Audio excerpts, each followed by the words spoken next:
अस्सलाम वालेकुम everyone, welcome back to my YouTube channel. मैं ठीक हूँ, उम्मीद है आप सब भी ठीक होंगे। अगर आप मेरे यूट्यूब चैनल पर नए हैं तो चैनल को सब्सक्राइब करना ना भूलिए। तो चलिए रुक करते हैं हमारी कहानी पल के झटके, शहरयार और नवल की लव स्टोरी।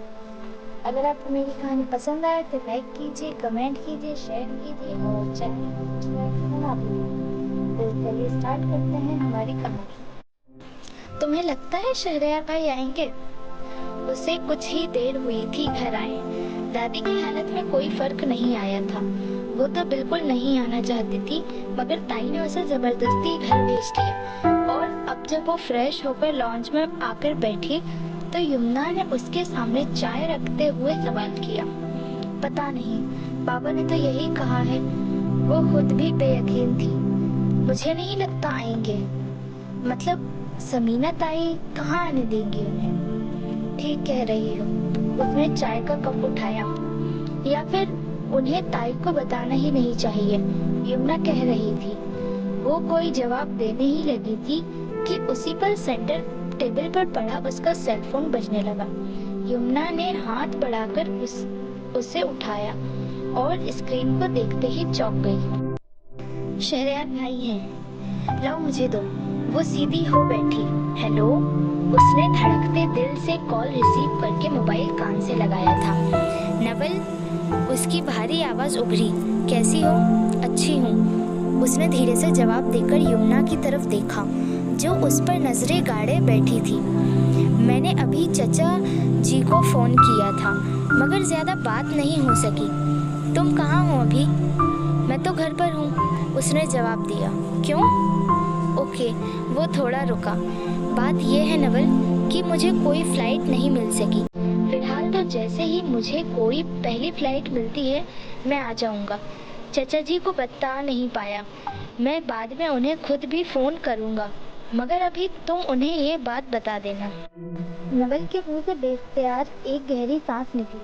तो ये बात है, ठीक है, मैं उन्हें कह दूंगी कि फिलहाल आप नहीं आ रहे, उसने कहा तो यमुना के चेहरे पर एकदम से मुस्कुराहट उमड़ आई, शायद अपना अंदाजा सही साबित होने पर।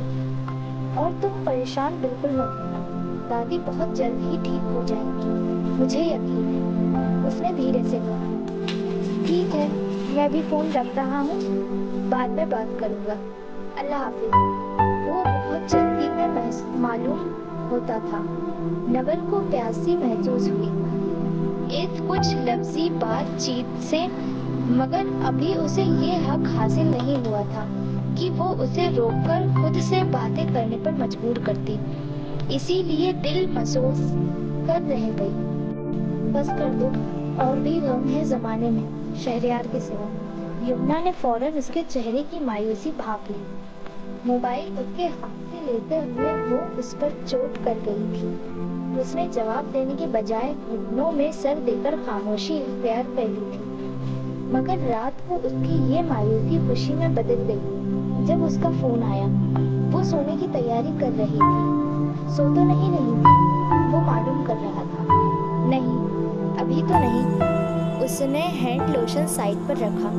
अगर कह देती कि बस सोने ही वाली थी तो हो सकता था अगली बार वो एहतियात के पेशे नज़र फ़ोन ही नहीं करता। मुझे कॉल मिलाने के बाद ख्याल आया कि काफ़ी देर हो गई है। उसके लहजे में शर्मिंदगी आ समाई। नहीं, इतनी भी देर नहीं हुई, मैं आदी नहीं हूँ इतनी जल्दी सोने की, उसने झूठ बोलकर दांतों तले होंठ दबा लिया। उसके लिए तो वो आधी रात को भी अपनी नींद कुर्बान करने को तैयार थी। अच्छा, आप बताएं, कल आ रहे हैं ना? कितने दिन हो गए थे उसे देखे। दूसरी तरफ खामोशी छा गई। शायद उसे इस सवाल की उम्मीद नहीं थी। शहरयार, उसने धीमे से पुकारा। नहीं नवल, थोड़ी देर रुकने के बाद वो बोला, मेरे न आने की वो वजह बिल्कुल नहीं है जो मैंने शाम को तुम्हें बताई थी। फिर वो बेचैन हुई। शहरयार ने असली वजह बताई तो नवल ने तकिए से टेक लगाते हुए अपने बिखरते दिल को संभाला। उन्होंने अपने माँ होने का जज्बाती फायदा उठाया नवल, और यहीं पे आकर मैं चित हो जाता हूँ, वो बेबसी से कह रहा था। समझ में नहीं आता क्या करूँ, मैं शर्मिंदा हूँ चचा जी के सामने। नवल खामोश थी। दिल में ज्वार भाटा सा उठ रहा था। दादी को देखने नहीं आ सकते, अपना वादा निभाने तो आओगे तुम। वो बहुत ज्यादा नफरत करती हैं उनसे, जिनके साथ बड़ी मुश्किल से 5-6 साल गुजारे थे। 22 साल का अरसा भी नाकाम रहा उनकी इस नफरत को हल्का करने में। वो कोई भी हो, इतनी शदीद नफरत की कोई सफाई कबूल के काबिल नहीं हो सकती कि इंसान इंसानियत ही भूल जाए। तलखी से कहते हुए वो चाह कर भी दादी के लिए उनका वो नफरत भरा जुमला नवल के सामने दोहरा ना सका। इसकी एक दूसरी वजह भी हो सकती है शहरयार। अपनी हथेली में उसका नाम तलाशते वो धीरे से बोली। ताया जी ने उनकी रिहाई के रास्ते बंद करके उन्हें एक बेरंग जिंदगी जीने पर मजबूर किया, जबकि खुद वो अपनी जिंदगी में मगन हो गए। वो तब जवान थी, कई लोग उनका हाथ थामने पर तैयार हो जाते, तो क्यों मानी उनकी शर्त? वो तेजी से बोल उठा। दे देती बेटा उन्हें वापस, औरत का दिल बहुत बड़ा होता है नवल, वो लगा लेती पराई औलाद को भी सीने से। मर्द में इतना ज़र्फ नहीं होता। तुम क्या समझती हो? वो किसी का हाथ थामती तो क्या वो शख्स मुझे कबूल करने पर तैयार हो जाता? अगर बाबा ये ना करते, वो दूसरी शादी कर भी लेती, तब भी कुर्बान मैं ही होता नवल, जैसे अब हुआ हूँ। हमेशा नर्म और धीमे लहजे में बात करने वाले शहरयार का अंदाज खुरदार हुआ था, लहजे में कड़वाहट भरी थी। वो पहली बार उसने यूं खुलकर बोला था और नवल को पहली बार एहसास हुआ था कि वैसे तो इतनी बेहतरीन शख्सियत का मालिक होने के बावजूद वो अंदर से कितना अकेला और महरूमियों में घिरा है। खैर छोड़ो, लहजा बराबर कहते हुए उसने खुद पर काबू पाया। दादी इंशाल्लाह ठीक हो जाएंगी, फिर आऊंगा उन्हें बिना बताए। आज भी गलती हुई मुझसे, जो ये सोचा कि वो दादी के आयु में होने से कुछ नर्म पड़ेगी। अब नहीं करूंगा ऐसी गलती। नवल ने पुकार भरा था। तुम बिना बताए आ सकते हो, तुम बिना बताए मुझे अपना नहीं सकते। मैं भी किसी धोखे के पीछे भाग रही हूँ। मैंने भी कहाँ आकर अपना सर फोड़ा है। मैं क्या करूँगी शहरयार, मैं क्या करूँगी? उसकी बातों का जवाब देते हुए उनके खामोश आंसू बह रहे थे। रग रग में बेचैनी दौड़ने लगी थी, धड़कनों पर बेकरारी के नए दरवाजे खुल रहे थे। एक सुनसान सी सड़क के किनारे गाड़ी रोके वो सीट की बैक से सर टिकाए खामोश बैठा था, हाथ स्टीयरिंग पर धरे थे, नजरें किसी जगह पर जमी थी। पिछले 2 घंटों से पागलों की तरह बेमकसद ड्राइव करने के बाद उसने आखिर फरार की ये बेवकूफ़ी वाली कोशिश छोड़ दी और उस सड़क किनारे गाड़ी रोकने के बाद वो ज़हनो दिल में उठते तूफान पर काबू पाने की कोशिश करने लगा, जो उसे पागलपन की तरफ धकेलने पर माइल थे।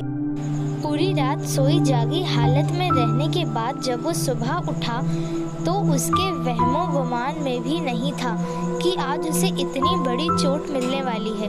वो बहुत बेदिली से ऑफिस जाने की तैयारी कर रहा था जब उसका सेलफोन बजा। चाचा जी का नंबर देखते ही उसने बहुत बेताबी से कॉल रिसीव की थी। शहरयार, उनके भारी लहजे में अजीब सी थकन थी। उसका दिल लम्हे भर के लिए खामोया हुआ। अम्मा अब इस दुनिया में नहीं रही, रुक रुक के कहते हुए उन्होंने ये सीसा उसके कानों में उंडेल ही दिया। आखिरी वक्त में तुम्हारा नाम लिया था, तुम आए नहीं। उनका गला रुंध गया और कुछ कहने की हिम्मत नहीं थी, इसीलिए फ़ोन काट दिया था। शहरयार बेजान होते वजूद के साथ वहीं ढह गया।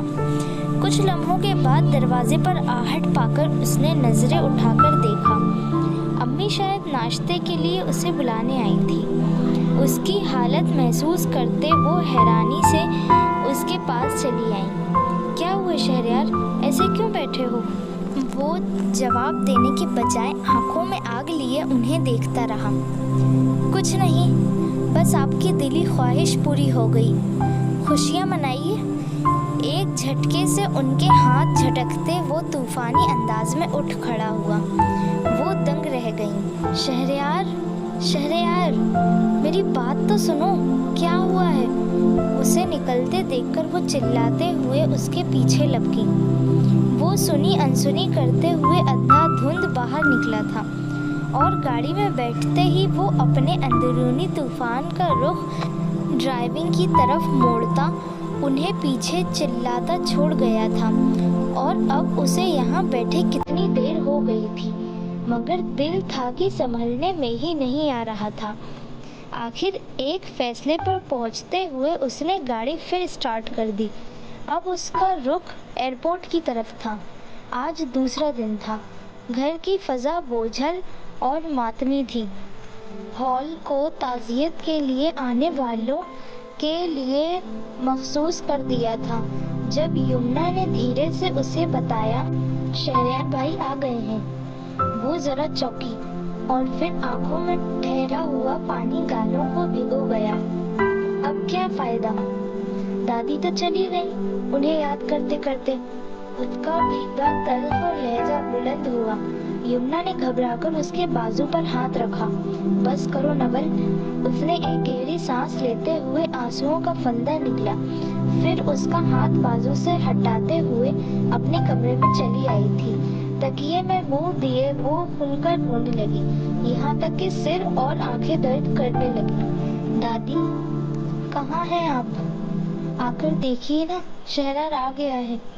भीगा तकिया एक तरफ रखते हुए उसने बिखरे बाल समेटे, हाथ की बैग से चेहरा साफ किया।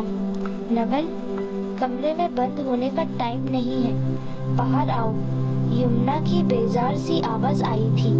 उसने दरवाजे की तरफ देखा, फिर मुंह हाथ धोने की गर्ज से वॉशरूम की तरफ बढ़ आई। आपने हमारी कहानी यहाँ तक सुनी। आपको हमारी कहानी कैसी लगी कमेंट में ज़रूर बताएं। अगर आपको हमारी कहानी पसंद आई हो तो लाइक कीजिए, कमेंट कीजिए, शेयर कीजिए और चैनल को सब्सक्राइब करना ना भूलिए। तो चलिए मिलते हैं हमारी कहानी के नेक्स्ट एपिसोड में। तब तक के लिए खुदा हाफिज़ और and thank you for watching.